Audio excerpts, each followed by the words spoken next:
Hola, buenos días a todos y a todas. Como quedamos en la última clase, os voy a realizar la grabación de la clase que corresponde al tema 1 del bloque 8.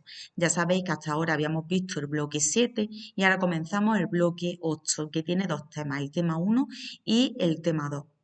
En la Moodle Centro os he subido los resúmenes del tema 1 y del tema 2 de este bloque 8. Y también tenéis la tarea nueva, la tarea número 3, que tendréis que realizar para subir a la Moodle semipresencial, la del instituto. Así que por favor consultad la Moodle Centro y ya veréis que tenéis estos dos temas resumidos y el enlace a la tarea para que os la descarguéis y podáis empezar a trabajarla este fin de semana. Bueno, pues vamos a comenzar. Vamos a ver nuestro tema 1 del bloque 8. En este bloque y en este tema se habla sobre los sentidos, que como recordaréis son la vista, el oído, el olfato, el gusto y el tacto. Muy bien, pues toda la información que tenemos a nuestro alrededor, en el mundo que nos rodea, va a provocar una respuesta, aunque no sea inmediata, en nuestro propio organismo. A esa respuesta se le denomina estímulo, ¿de acuerdo? Y los órganos de los sentidos son los encargados de captarlo. Por ejemplo, un sonido, no sé, un sonido de una moto. Estamos en clase y escuchamos el sonido de una moto. Pues ese sería el estímulo, el sonido de la moto. Y el órgano que lo recibe y comprende, digamos, codifica esa información, sería el sentido del oído, el órgano del oído. ¿De acuerdo? Muy bien, pues vamos a empezar con el ojo. De los cinco sentidos, el de la vista es sin duda el más importante de todos ellos. Como curiosidad, debéis saber que el 50% de la información que recibimos de nuestro entorno la recibimos a través de los ojos. Así que es muy importante y el cuidado de los mismos debería ser muy cuidadoso. Fijaos, comprendiendo cómo funciona el ojo. Aquí os aparecen las distintas partes del ojo. eh, Podéis ver la córnea, pupila, el cristalino, la retina y por último el nervio óptico. Aquí también tendríais el iris. Y por otro lado tenéis el ojo en su zona exterior, ¿vale? Las pestañas, párpado superior, las cejas, el párpado inferior, pupila, el iris, que cada persona lo tiene de un color diferente, el glóbulo ocular, que sería lo que conocemos comúnmente como la zona blanca del ojo. ¿De acuerdo? Muy bien. Y aquí, bueno, pues podéis ver los tipos de músculos: oblicuo superior, recto medial, ¿de acuerdo? Esto simplemente que lo veáis, que lo comprendáis y sobre todo esta parte que es una de las más importantes y la que creo que nos puede salir en el examen, ¿de acuerdo? Memorizarla. Los órganos donde reside el sentido de la vista, evidentemente, son los ojos. Los ojos son los órganos y el sentido que nos proporcionan es el de la vista. Muy bien, pues la luz que nosotros recibimos, que nuestros ojos reciben, atraviesan la córnea, ¿de acuerdo? Y el iris, y entra en el ojo por la pupila. ¿De acuerdo? Atraviesa la córnea, la luz atraviesa la córnea, el iris, ¿de acuerdo? Y entra en el ojo por la pupila. ¿Veis? Aquí es como una entrada, como una puerta de entrada. Por aquí entra la luz. Fijaos, ¿cuál es la función del cristalino? El cristalino enfoca las imágenes en la retina, donde están las células fotorreceptoras, es decir, sensibles a la luz. Entonces, la función que tiene el cristalino es enfocar las imágenes en la retina, en esta parte de aquí. El nervio óptico ¿Qué es lo que hace? Pues que transmite la información al cerebro y esa información que recibe el cerebro es procesada por el mismo, es decir, la comprende nuestro cerebro y saca la información de lo que estamos viendo. La zona de la retina, os pongo aquí, de donde parte el nervio óptico, se denomina punto ciego. ¿De acuerdo? La zona de la retina de donde parte el nervio óptico, ¿de acuerdo? Se denomina punto ciego. Las imágenes que se formen sobre él no las vemos. Esa información nos llega hasta nuestro cerebro.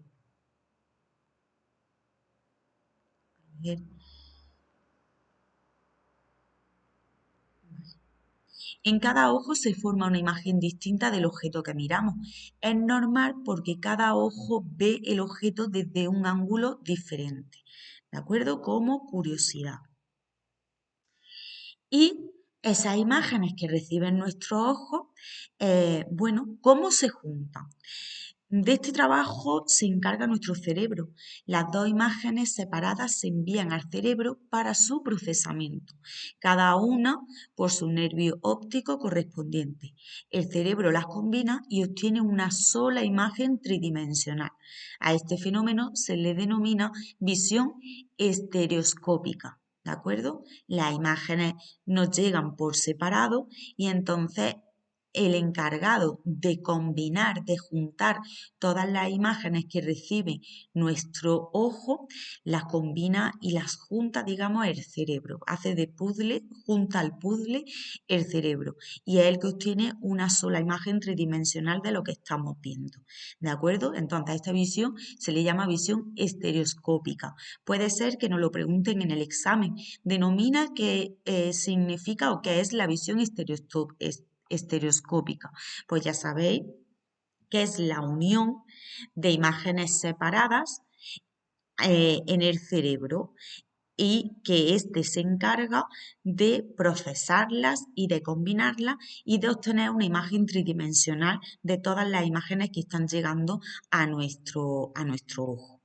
Muy bien, mirad las curiosidades sobre nuestro ojo, simplemente que las leáis y que, bueno, pues que como curiosidad está muy bien porque fijaos, las lágrimas son necesarias para mantener los ojos húmedos y limpios, es decir, que hay lágrimas, incluso cuando el ojo no tiene lágrimas, se manda un tratamiento para crear lágrimas en el ojo. ¿De acuerdo? Entonces, todo esto, lo de las curiosidades, un poco por leerlo y tener esa información. Cuidemos nuestros ojos para evitar problemas. Los sentidos hay que cuidarlos, como ya sabéis que hay que cuidar el organismo entero. Así que algunas cosas que deberíamos saber son las enfermedades que pueden aparecer en nuestros ojos, como por ejemplo el astigmatismo. El astigmatismo es un problema bastante común, como ya sabéis, que resulta de la deformación de la córnea o de la alteración de la curvatura de la lente ocular. ¿De acuerdo? El resultado es una visión distorsionada debido a la imposibilidad de que converjan los rayos luminosos en un solo punto de la retina.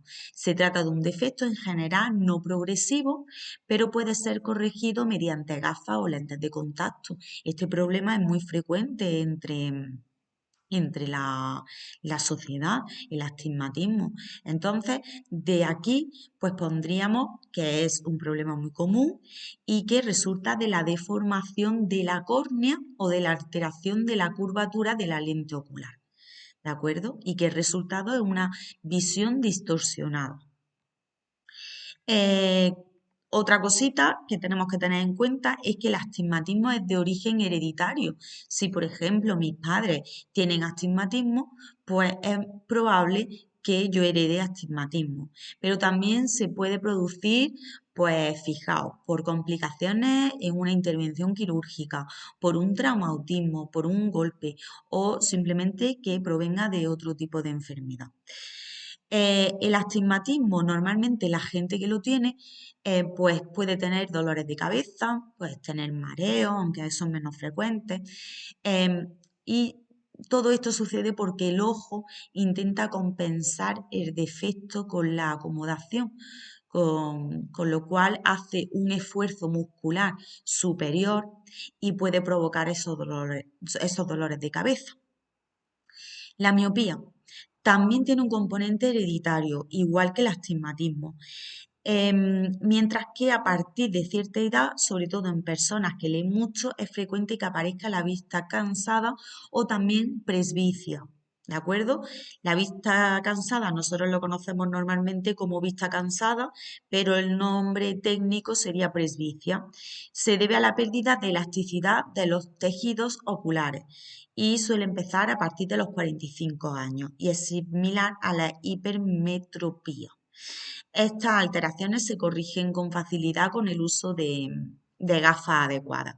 Entonces, miopía, para resumir, también puede ser hereditaria, igual que el astigmatismo, y aparece en personas pues, que leen mucho, por ejemplo, y proviene de la vista cansada o de la presbicia, y esto es la pérdida de elasticidad de los tejidos oculares. Bien, otro problema sería la bizquera o la visión doble. Se producen como consecuencia de debilidad o parálisis de los músculos externos del globo ocular.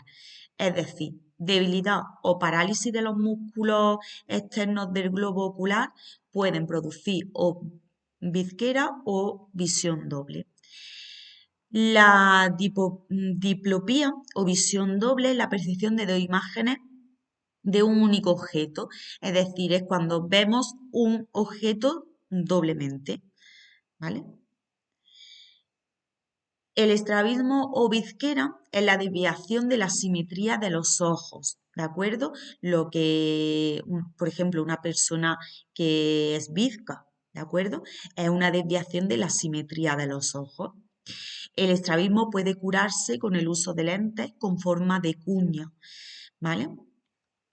Y también se puede llevar a cabo a través de la cirugía de los músculos oculares. Pero simplemente quedaros con la bizquera o estrabismo, que es más correcto técnicamente, que es la desviación de la simetría de los ojos. Otras enfermedades que pueden tener los ojos que no son tan fáciles de corregir, como el astigmatismo o el estrabismo, el glaucoma. El glaucoma, ¿qué es? Pues es una enfermedad del nervio óptico y uno de los principales factores que puede inducirla es el aumento de la presión intraocular. ¿De acuerdo? Si tenemos presión intraocular, pues puede ser que se produzca un glaucoma, que es una enfermedad del nervio óptico. La presión intraocular en un ojo normal se mantiene constante debido al equilibrio entre la producción y la eliminación del humor acuoso. ¿De acuerdo? Pero en un ojo con glaucoma, el ritmo de eliminación del humor acuoso es menor que el de producción, con lo que como resultado aumenta la presión intraocular. Para tratar el glaucoma se deben emplear fármacos o, en su caso, una cirugía. Por otro lado, la catarata. ¿Qué es la catarata? Pues la pérdida de transparencia del cristalino. ¿De acuerdo? Existen varias causas que pueden producir la aparición de la catarata. La más frecuente es la edad avanzada. ¿De acuerdo? Y es muy frecuente que suceda en personas ya con avanzada edad. La ceguera, ¿de acuerdo? Es la causa, que es la ausencia completa o casi completa del sentido de la vista. ¿Por qué motivos puede estar causada?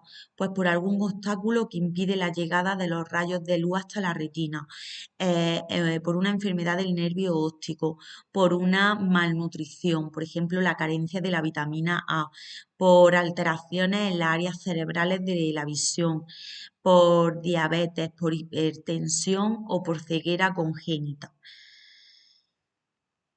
Aquí os pongo simplemente quién no ha comprado alguna vez unas gafas de sol. Pues bueno, leerlo un poco. los motivos por los que son necesarios utilizar gafas de sol adecuadas, pues reducen la radiación de la luz, impiden el paso hasta la retina de la radiación ultravioleta, eliminan reflejos molestos, aumentan el contraste. ¿Qué gafas debo de comprar y dónde las debo comprar? Mira, estos dos apartados son dos apartados que está muy bien que los leamos, que los comprendamos y que los tengamos en consideración, pero no creo que sea una pregunta de examen. ¿De acuerdo? Preguntas de examen no creo que sea. Esto simplemente lo leéis porque es información, pero a modo, pues bueno, de, de enriquecer el tema, pero no creo que sean preguntas de exámenes. Vamos a empezar ahora a ver el sentido del olfato y del gusto. El olfato y el gusto nos permiten relacionarnos con nuestro entorno, es decir, obtener información sobre el entorno que nos rodea. Aquí tenéis algunas curiosidades, ¿de acuerdo? Que las leéis y las comprendéis, son simplemente curiosidades, pero yo me voy a ir directamente a cómo son y cómo funciona el olfato y el gusto, ¿de acuerdo? ¿Con qué olemos y degustamos? ¿Con la nariz y la boca? Pues sí y no. En efecto, todo el mundo sabe que el sentido del olfato está alojado en la nariz y la del gusto en la boca. Eso creo que todo el mundo lo conoce. Pero no toda la nariz sirve para oler, ni toda la boca sirve para degustar. ¿De acuerdo? El olfato se sitúa en una zona muy localizada de la parte superior de las fosas nasales y se llama la pituitaria amarilla. ¿De acuerdo? Y el gusto, por su parte, se sitúa en las papilas gustativas de la lengua. Es decir, que no toda la nariz sirve para oler ni toda la boca para degustar, sino que estos dos sentidos se sitúan en sitios determinados dentro de lo que sería el gusto, las papilas gustativas en la lengua y el olfato en las fosas nasales, concretamente en la pituitaria amarilla. Los sentidos del olfato y el gusto residen en la nariz y en la boca respectivamente. En la parte superior de las fosas nasales, en la pituitaria amarilla, se encuentran las células nerviosas receptoras del olfato. ¿De acuerdo? Y las células sensitivas receptoras del gusto se encuentran en las papilas gustativas de la lengua. Es importante que concretéis dónde se encuentran. No podemos decir, bueno, el sentido del gusto se ubica en la lengua, sí, pero ¿dónde? ¿Cómo se llama? Pues en las papilas gustativas, en las que residen las células sensitivas receptoras del gusto. ¿De acuerdo? Bien, estos dos tipos de células son quimiorreceptores, perdón, sensibles a determinadas sustancias químicas que deben estar disueltas en el aire, para el caso del olfato, y en la lengua y en la saliva, perdón, en el caso del gusto. ¿De acuerdo? Entonces, recopilamos. Estas células son quimiorreceptores. ¿Qué significa quimiorreceptores? Pues que son sensibles a determinadas sustancias químicas.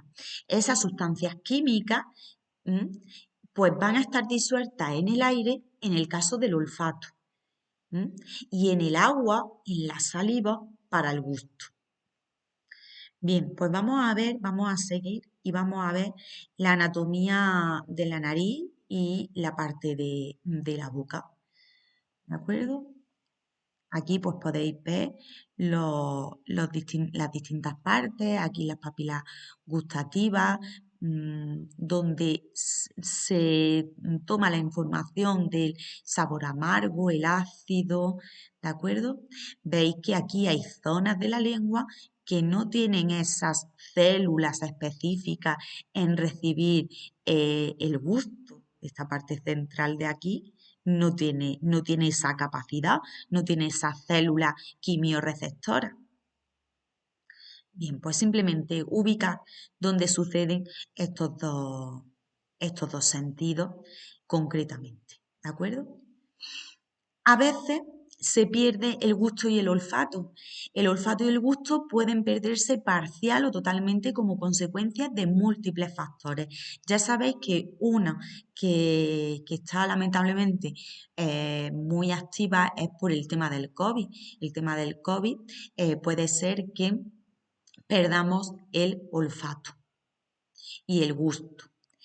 El olfato y el gusto pueden perderse, como hemos dicho, parcial o totalmente como consecuencia de múltiples factores. La edad, en la que es frecuente la pérdida del olfato en personas ancianas, lesiones neurológicas en nervios o cerebro, pueden ser congénitas o consecuencias de algún traumatismo en la cabeza, no suelen ser reversibles. Puede suceder también por infección o inflamación del tracto respiratorio superior. Ya habéis visto, cuando hemos visto el aparato respiratorio, ya sabéis que tenemos el tracto respiratorio superior y y el tracto respiratorio inferior. En este caso puede ser una infección o inflamación del tracto respiratorio superior, ¿de acuerdo? Con un resfriado. O en la boca, por ejemplo, con un herpes que suele afectar a la capacidad de oler y saborear, pero es reversible. Pueden también aparecer por pólipos nasales, por trastornos hormonales, por problemas dentales o ausencia de prótesis dentales, por exposición a ciertos productos químicos como insecticidas, por ciertos medicamentos como antibióticos o antihipertensivos. También puede suceder por radioterapia en pacientes con cáncer en cabeza o en cuello y enfermedades del sistema nervioso central como puede ser el Alzheimer. Todos estos son factores que pueden precipitar, pueden causar que se pierda el gusto y el olfato en las personas. Vale, para preservar en perfectas condiciones nuestros sentidos del gusto y del olfato, debemos seguir algunos consejos sencillos. Por ejemplo, evitar infecciones que nos alteran, no exponernos a sustancias químicas irritantes o usar una protección adecuada. Por ejemplo, cuando vamos a limpiar el cuarto de baño con lejía y echamos muchísima lejía, si respiramos puede ser que esa sustancia química no irrite tanto, bueno, la nariz, sobre todo la nariz a respirar, ¿de acuerdo? Mantener una adecuada higiene bucal, pues en dientes, encías y lengua. Estos serían algunas de las recomendaciones para preservar, para proteger estos sentidos. ¿Puede ser una pregunta de examen? Pues sí. Nos pueden preguntar, pues que digamos algunos consejos para tener los sentidos del gusto y del olfato en perfectas condiciones. Seguimos. El sentido del oído. Mirad, este es importante, yo me estudiaría, vamos, son importantes todos, pero este me estudiaría cada una de las partes y aprendería dónde van cada una de ellas. Bien, sí tenemos que aprendernos de memoria y comprenderlo, que el oído tiene tres partes muy diferenciadas. Tenemos el oído externo, el oído medio y el oído interno, que se conectan entre sí para procesar todos los sonidos que se producen en nuestro entorno y hacer que podamos oír correctamente. El oído externo, ¿qué función tiene? Esto me lo pueden preguntar. Es decir, me pueden preguntar en el examen que diga cuáles son las tres partes del oído. Pues las tres partes en las que se divide el oído, el oído externo, el oído medio y el oído interno. Y se conectan entre sí para percibir y procesar todos los sonidos que se producen en nuestro entorno, ¿vale? Y también me pueden preguntar que cuál es la función de cada una de las partes del oído. Pues bien, el oído externo, ¿qué es lo que hace? Pues recoge los sonidos que viajan en onda invisible a través del aire. Es decir, recoge los sonidos. El oído medio convierte esos sonidos en vibraciones con la ayuda del tímpano. Y el oído interno transforma esas vibraciones en señales nerviosas para que el cerebro las pueda interpretar.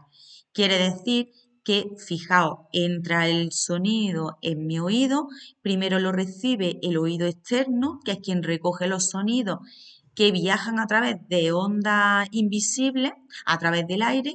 El oído medio convierte esos sonidos en vibraciones. ¿Con qué? Con la ayuda del tímpano. No se nos puede olvidar en ningún momento el tímpano, hay que nombrarlo. Y el oído interno, su función es que transforma esas vibraciones en señales nerviosas. ¿Para qué? Pues para que el cerebro las pueda interpretar. ¿De acuerdo? Y aquí tenéis una foto sobre su anatomía y fisiología.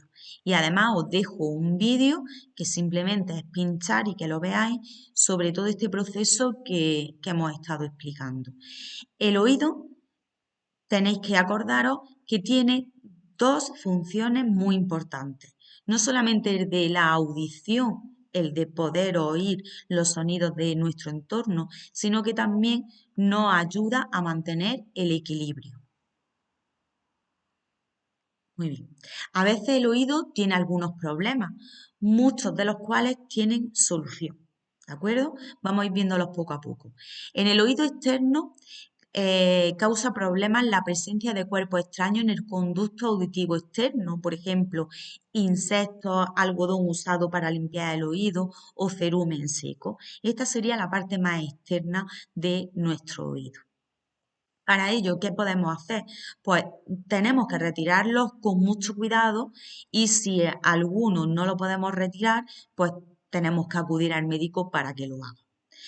Tanto en el oído externo como en el medio, el problema más frecuente es la otitis, que además resulta bastante dolorosa y si se trata de una otitis del oído medio, puede producir una perforación del tímpano. Es decir, que una otitis en el oído medio, si no la tratamos, nos puede causar un problema mayor, que es la perforación del tímpano. La rotura del tímpano pues se puede producir, pues fijaros, por un golpe, por una lesión producida con un objeto introducido en el conducto auditivo, por una variación brusca de presión o por estar sometido a ruidos muy intensos. Los problemas más frecuentes del oído interno, ¿cuáles son? Pues mira, puede ser de origen congénito. Una persona puede nacer pues sin poder oír, ¿vale? De origen congénito. Pueden ser producidos por un traumatismo, por un golpe fuerte. Puede ser consecuencia de la toma de determinados medicamentos que tengan como efecto secundario esa pérdida. Y puede ser la presbiacusia, que es la sordera a causa de la edad. ¿De acuerdo? Eso es a causa de la edad. Todos estos problemas, si afectan a los canales semicirculares, acarrean problemas de equilibrio, mientras que los que afectan a la cóclea, que es el caracol del oído, o al nervio auditivo, pueden ser los causantes de la mayoría de las sorderas profundas. Importante. Es recomendable que no expongáis vuestro oído a focos de infección, así como una imprescindible y adecuada higiene. Tampoco es conveniente que estéis expuestos a ruidos muy fuertes, por lo que hay que evitar las estancias prolongadas en lugares que sean muy ruidosos y el uso de auriculares a un volumen que no sea extremadamente alto. Las personas que por motivos de trabajo tienen que estar expuestas durante un tiempo largo a niveles de ruido bastante elevados deben emplear equipos de protección individual adecuados, como por ejemplo son los tapones o las orejeras o cascos. ¿De acuerdo? Para los casos de audición en los que no se puede reparar el problema con tratamientos farmacológicos o quirúrgicos, es decir, no me puedo tomar un tratamiento ni me pueden operar, la única solución que encontramos son los audífonos y los implantes cocleares. ¿De acuerdo? Pasamos al sentido del tacto. Como todos los demás sentidos, el tacto nos permite relacionarnos con nuestro entorno. La primera misión del tacto es la de informar cuándo, cómo y dónde una parte de nuestro cuerpo entra en contacto con otra o con otro objeto. A través del tacto nosotros podemos pues bueno, reconocer objetos, su tamaño, su forma, la textura, la dureza. Incluso, fijaos, no tenemos por qué escuchar ni verlas, simplemente con el tacto podemos reconocer un objeto. Bien, también nos permite distinguir las sensaciones de caliente o frío, de presión, de dolor, de la vibración, de cosquilleo, del peso que sostenemos y de la fuerza que ejercen nuestros músculos. ¿De acuerdo? Muy importante este sentido porque, fijaos, sensaciones de caliente o frío nos permite no quemarnos, por ejemplo. Bien, también nos informa sobre la situación interna de nuestro cuerpo. Nos indica también la posición de las distintas partes del cuerpo, pues de los pies, de las manos, de las piernas, y nos alerta sobre posibles fallos internos, ¿vale? Sobre todo mediante señas de dolor.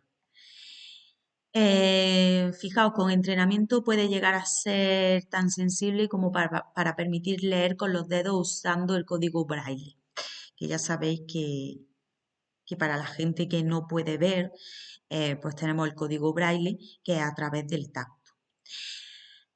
Bueno, nos centramos un poco más en lo que es la estructura, ¿no? De cómo está distribuido este órgano. El sentido del tacto se encuentra localizado principalmente en el órgano más extenso de nuestro cuerpo. Ese órgano es la piel. La piel es un órgano que recubre todo nuestro cuerpo y es el principal nexo de unión entre nuestro cuerpo y el exterior. ¿De acuerdo? Entonces, recordar que el sentido del tacto se encuentra en el órgano más extenso de todo nuestro cuerpo, que es la piel. Aquí tenéis la imagen de este órgano y podéis ver pues, las distintas partes de cada una de las partes de este órgano. La piel cumple las siguientes funciones. ¿Qué hace? Pues que nos protege de las agresiones exteriores. ¿Eh? Colabora en la síntesis de la vitamina D que se desencadena gracias a la acción de la luz del sol que absorbemos por la piel y que es esencial para la absorción del calcio.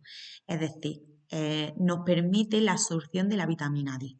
Ayuda a mantener la temperatura corporal correcta, estimulando la producción de sudor para enfriarnos y reduciendo el aporte sanguíneo para calentarnos. Y aloja el sentido del tacto. En la piel hay millones de células especializadas que se llaman receptores táctiles. Es importante que recordéis este nombre y no lo pueden preguntar, que captan cada uno de los estímulos en el sentido del tacto nos permite distinguir. Los problemas de la piel y su cuidado, ¿cuáles pueden ser? Pues las más frecuentes son las alergias y las infecciones.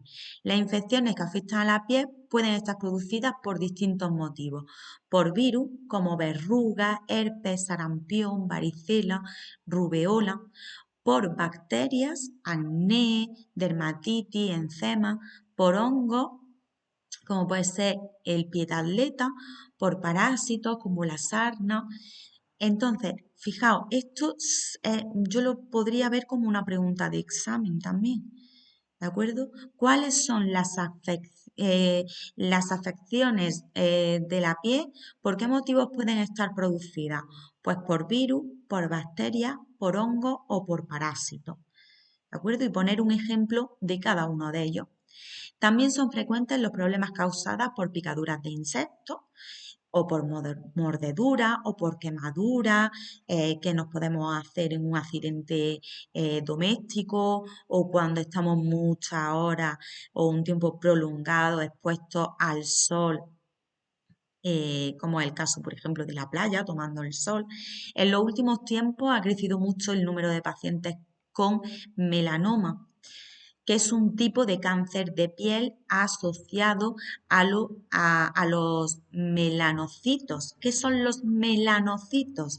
Pues las células productoras de melamina, el pigmento que da color a la piel. La acumulación de melanocitos en una zona da lugar normalmente a un lunar o a una pica, pero en determinados casos puede tratarse de un melanoma. Por eso muchas veces decimos, bueno, con los lunares hay que tener mucho cuidado. Pues ¿por qué? Porque se puede producir un melanoma. Aunque la aparición de un melanoma puede deberse a causas muy diversas, los médicos creen que está muy asociado a haber tomado mucho el sol durante la infancia. ¿M? Así que cuidado con el sol. Las secreciones de la piel, como son la grasa y sudor, favorecen que queden adheridos a ella tanto el polvo y la suciedad externa como las células que continuamente mueren en la epidermis. Estos restos pueden llegar a pudrirse, produciendo un olor muy desagradable y permitiendo la proliferación de gérmenes. ¿M? Así que cuidar la piel es muy fácil y en este caso pues se requiere tener una buena higiene corporal.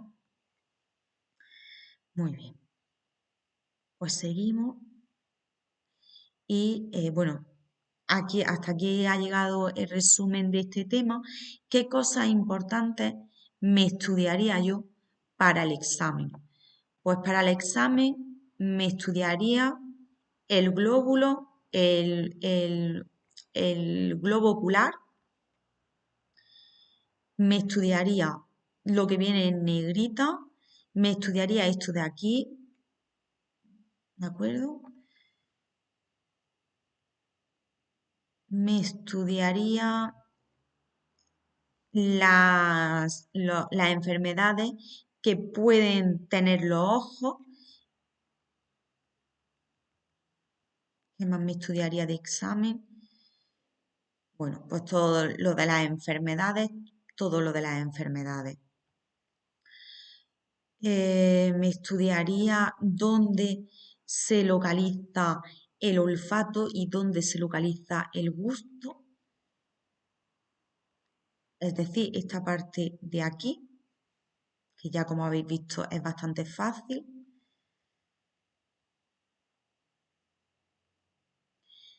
Eh, Me estudiaría la anatomía del oído. Tendría que saber que el oído es el órgano responsable de la audición y del equilibrio. Me estudiaría, sin duda, a ver, los problemas también del oído y lo que hemos dicho antes del oído externo, oído medio, oído interno y la función. Esta de aquí. Esto de aquí me lo estudiaría como pregunta de examen, muy importante. La función que tiene cada una de ellos, cada parte y en cuánto se divide. El sentido del tacto, me estudiaría lo que viene en negrita. Esta parte de aquí lo mismo, lo que tenéis en negrita. Y las funciones que tiene la piel, también me lo estudiaría. Los problemas, ¿de acuerdo? Las más frecuentes alergias e infecciones, y me estudiaría las infecciones, que puede ser pregunta de examen por virus, por bacterias, por hongo y por parásitos. Y ya está. Este tema bastante fácil. Así que os dejo la grabación de este primer tema 1 para que vayáis estudiando. Venga, espero que os sirva de ayuda y mucho ánimo y un saludo.